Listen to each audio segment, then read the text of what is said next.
abrir nuevos horizontes a través del ancho e infinito océano.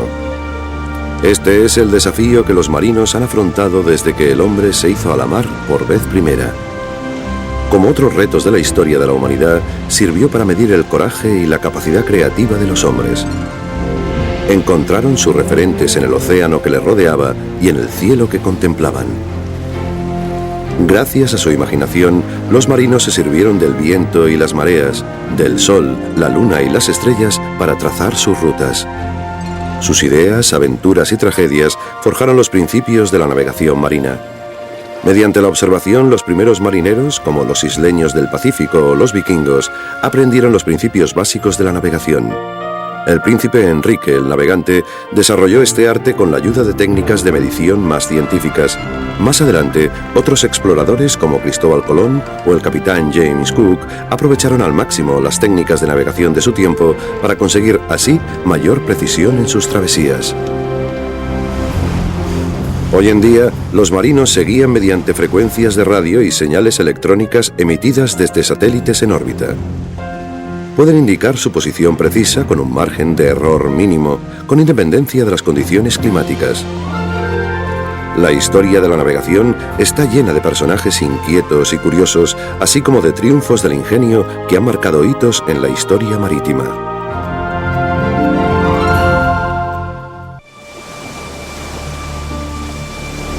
A primera vista, el mar es un lugar inmenso y vacío, donde el horizonte parece perderse a lo lejos. Pero para un marino experimentado, los vientos, las mareas, las nubes, las corrientes, la ruta de los pájaros migratorios y hasta la composición del fondo del mar pueden señalar el camino a seguir. En lo alto, el sol, la luna y las estrellas cumplen las funciones de un mapa.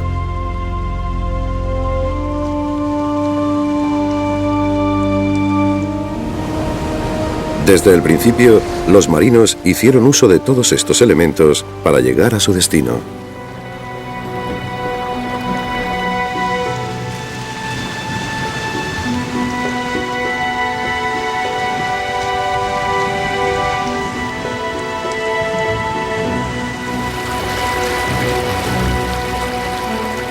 Más de 1000 años antes de Cristo, los habitantes de las islas de Marshall embarcaron en sus frágiles canoas y colonizaron la zona occidental del Pacífico. Los vikingos cambiaron la forma de medir las distancias. El método más simple consistía en utilizar la mano para medir, a mediodía, la distancia entre el sol y el horizonte. Tras hacer la medición, lo comparaban con la distancia existente entre el sol y el horizonte de un lugar conocido siempre a mediodía. Para determinar otras direcciones, los marinos vikingos usaban un artilugio que se servía de la sombra que marcaba el sol sobre un cuadrante. Lo llamaban brújula solar.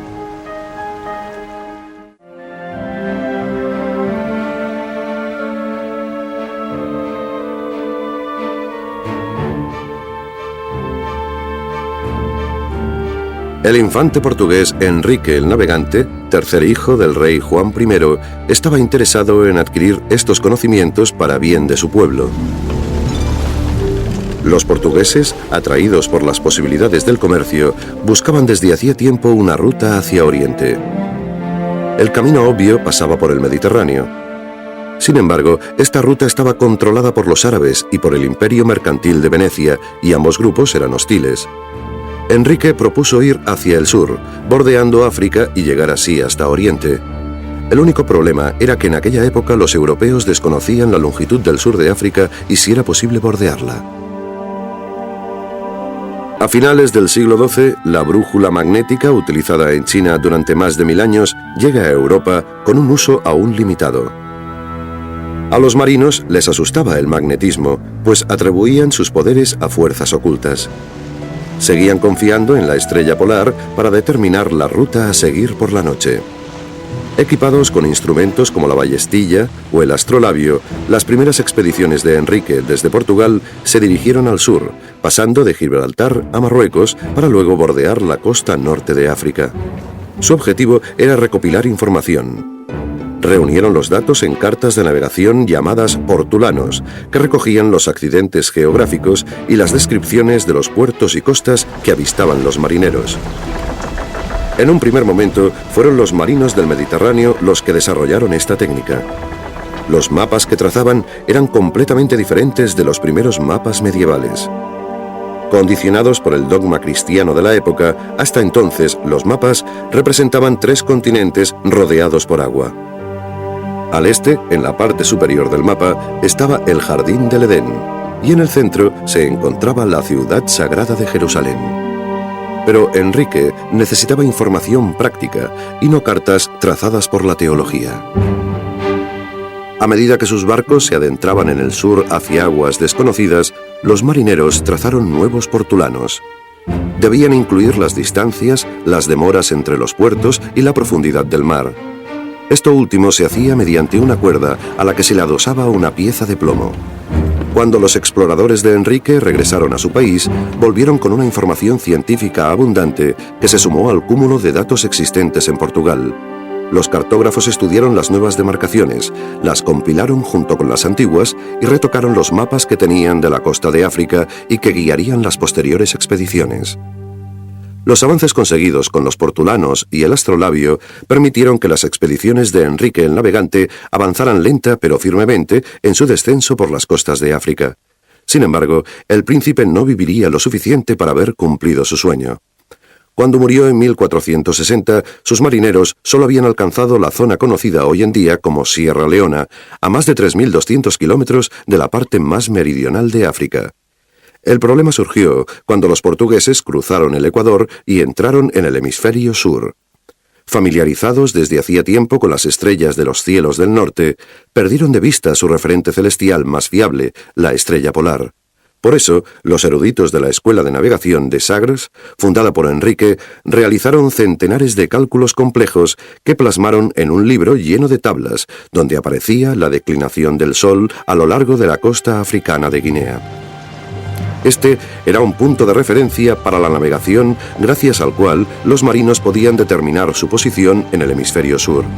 Finalmente, en 1488, casi 60 años después de que se fundara la escuela y 28 años después de la muerte de su fundador, Bartolomé Díaz rodeó el Cabo de Buena Esperanza y traspuso el soñado paso hacia la India.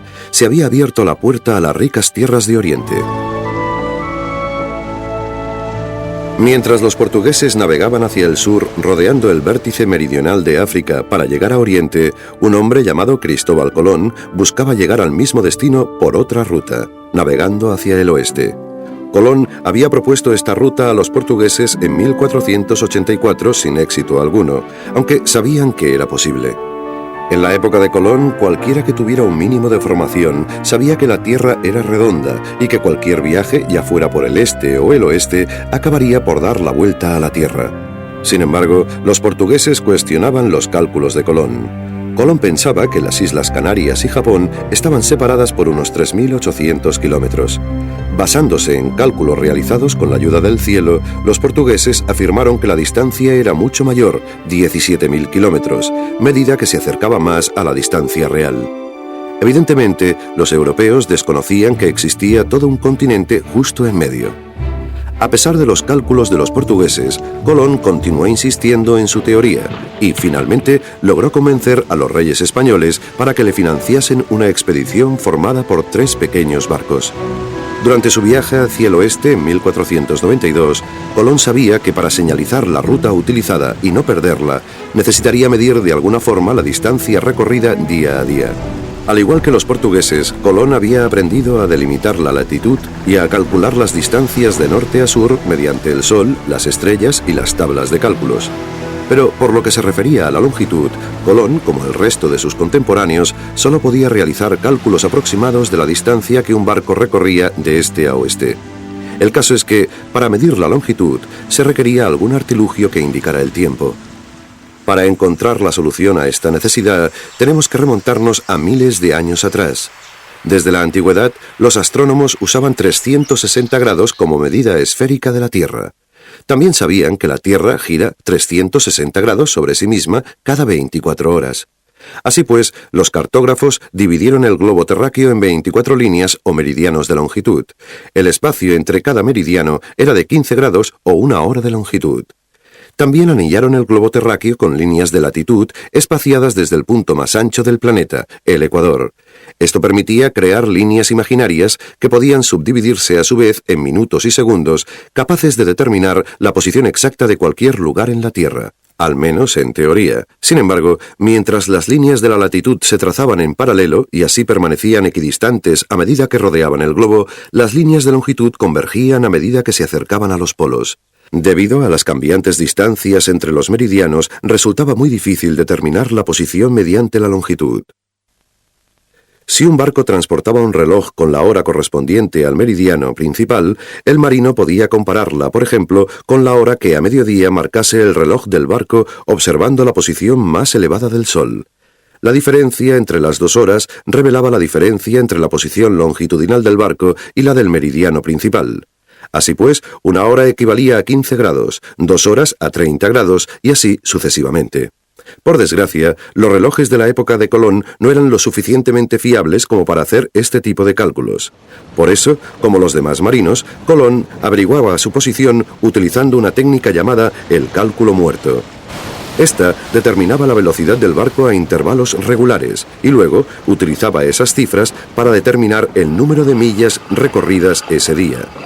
Con el paso del tiempo, los marinos empezaron a utilizar un artilugio muy simple llamado corredera, que ayudaría a medir la velocidad. Gracias a los viajes de Marco Polo 200 años antes, Colón sabía que la latitud de Japón difería en pocos grados de la del puerto de salida de las Islas Canarias. Así pues, como los vikingos, Colón averiguó primero la latitud y luego intentó no extraviarse de esta ruta mientras navegaba rumbo a Japón. Para verificar la dirección, empleaba una brújula magnética. Fue la primera vez que los europeos utilizaron un artilugio como este en un viaje transoceánico.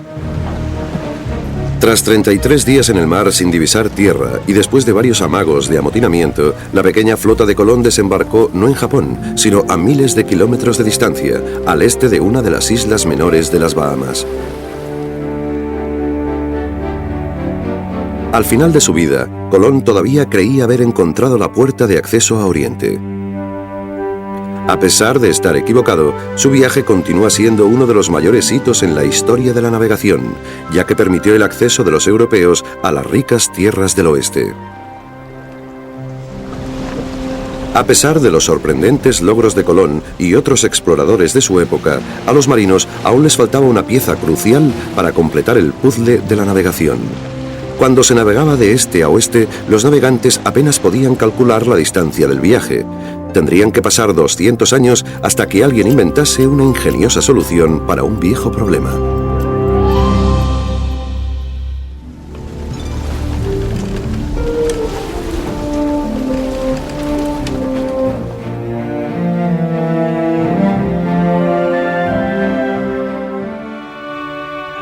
En 1714, el Parlamento británico respondió al clamor popular que demandaba encontrar una solución al problema de la longitud y ofreció la bonita cifra de 20.000 libras, unos 30.000 euros de hoy en día, a quien pudiera idear una forma de determinar la longitud en el mar.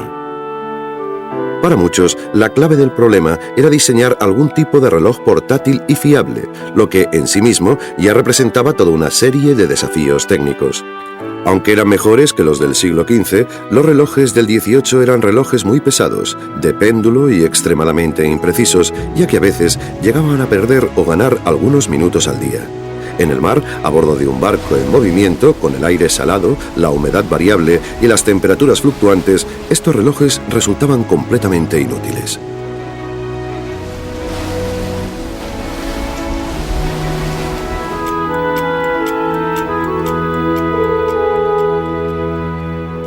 En la actualidad, el cronómetro de Harrison se considera uno de los avances más significativos en la ciencia de la navegación.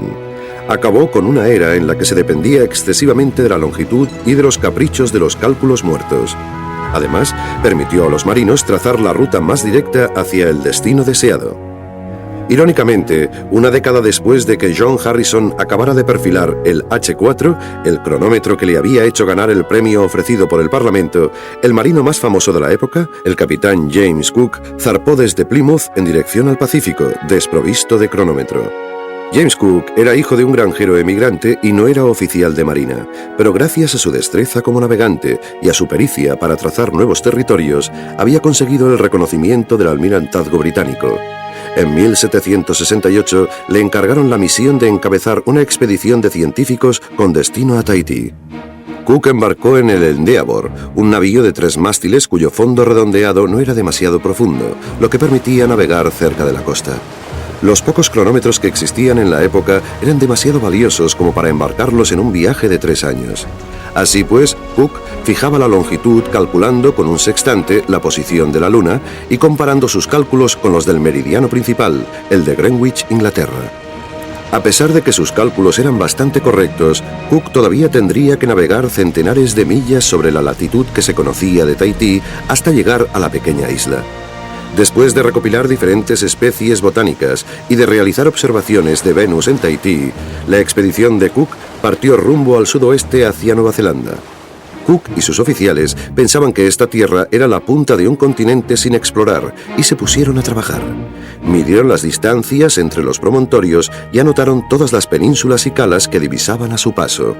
En 6 meses, Cook se apercibió de que había circunnavegado 3.800 kilómetros de 2 islas, no la costa de un continente.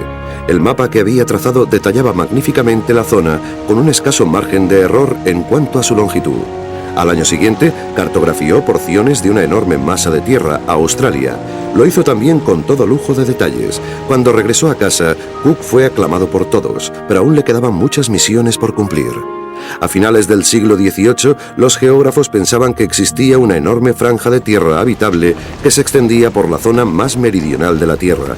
Cuando se embarcó en su segundo viaje al Pacífico en 1772, Cook estaba decidido a encontrar ese esquivo continente del sur. En esta ocasión tenía una ventaja que ningún explorador había tenido antes, un modelo exacto del cronómetro de John Harrison. Cook cruzó el círculo antártico y no encontró más que campos de hielo inhabitables. La latitud por la que navegaba se encontraba mucho más al sur del Polo Sur y no había señales de tierra firme.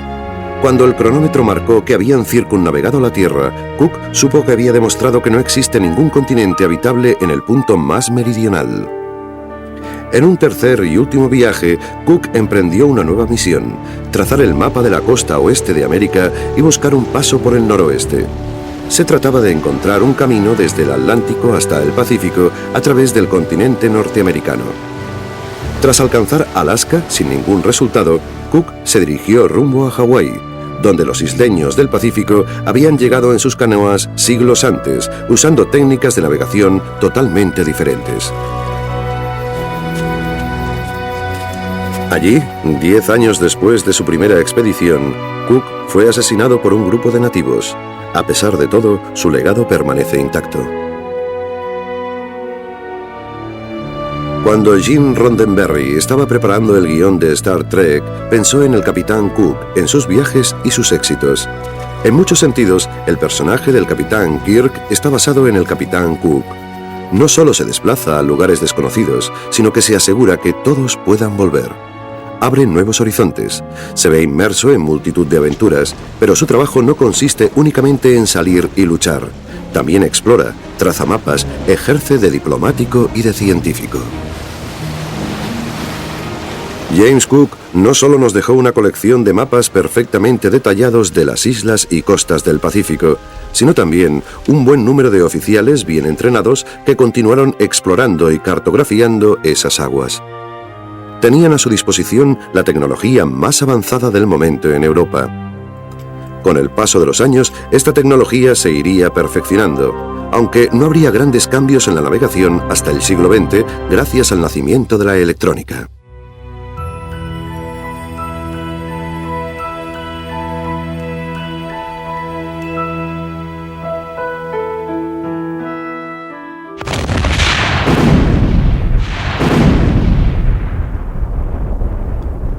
El radar fue utilizado para fines militares, pero también para otros propósitos. Gracias a estos ojos electrónicos, los marinos podían guiarse cuando había mala o nula visibilidad. Por primera vez dejaron de existir obstáculos. Se podía ver a través de la niebla y de la lluvia. Nunca más habría problemas o impedimentos causados por las condiciones medioambientales.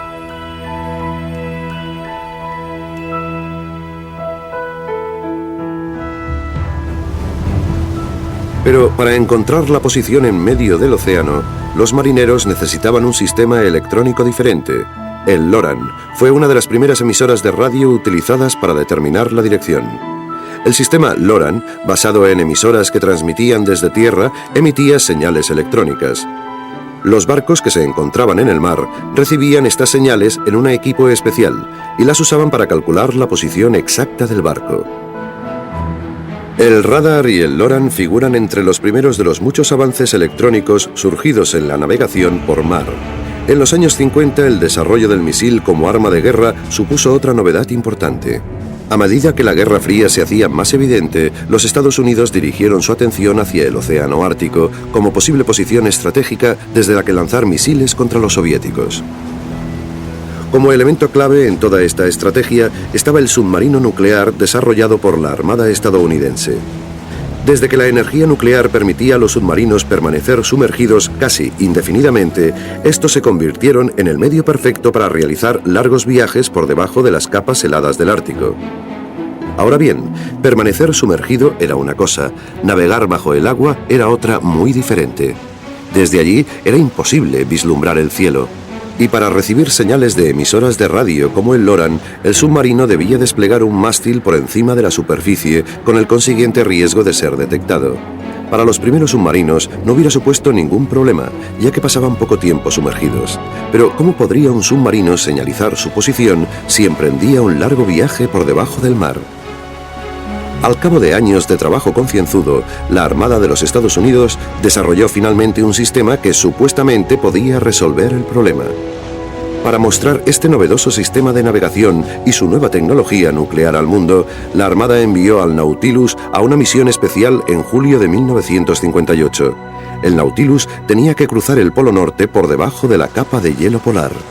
Para navegar bajo el agua, el Nautilus estaba equipado con una tecnología compleja denominada Sistema de Navegación Inercial, que originalmente había sido diseñado para guiar misiles balísticos.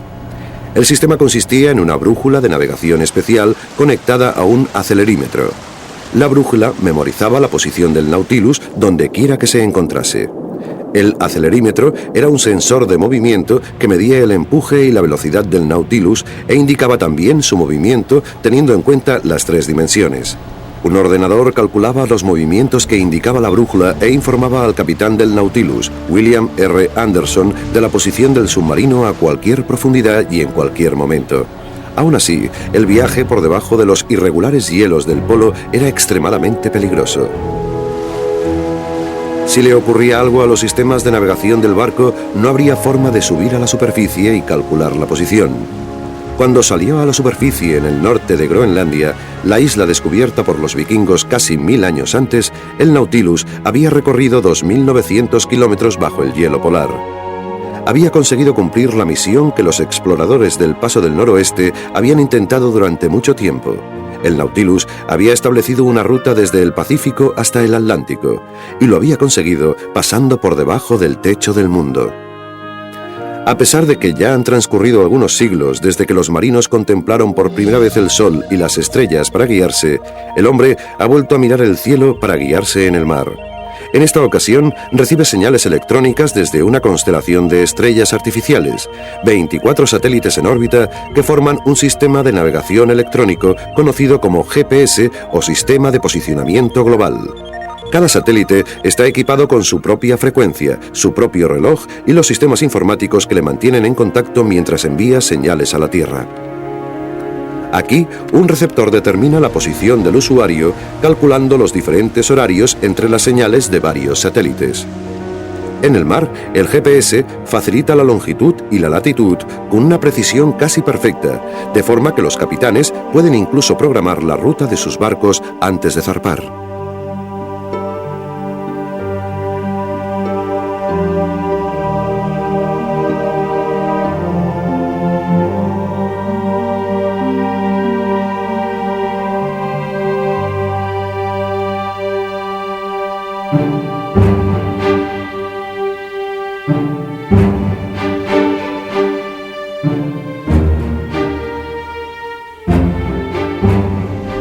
Gracias a innovaciones como el GPS, el mar ha dejado de ser la gran extensión sin delimitar de antaño, donde los marinos navegaban sin saber lo que encontrarían más allá del horizonte. Haga buen o mal tiempo, los marinos pueden ahora determinar su posición en cualquier lugar del mundo. La búsqueda de nuevas técnicas que permitan navegar de forma más precisa por los océanos sigue siendo un triunfo del coraje y de la imaginación. Pocos hitos de la humanidad pueden compararse a esta proeza. Un viaje de la mente y del espíritu que ha transformado antiguas barreras en rutas comerciales y de transporte. Un logro construido gracias al extraordinario legado de aquellos marineros e inventores que iniciaron el camino. Individuos llenos de curiosidad, ingenio y ambición que a través de sus triunfos y fracasos aprendieron a encontrar su camino en medio de los anchos e infinitos mares.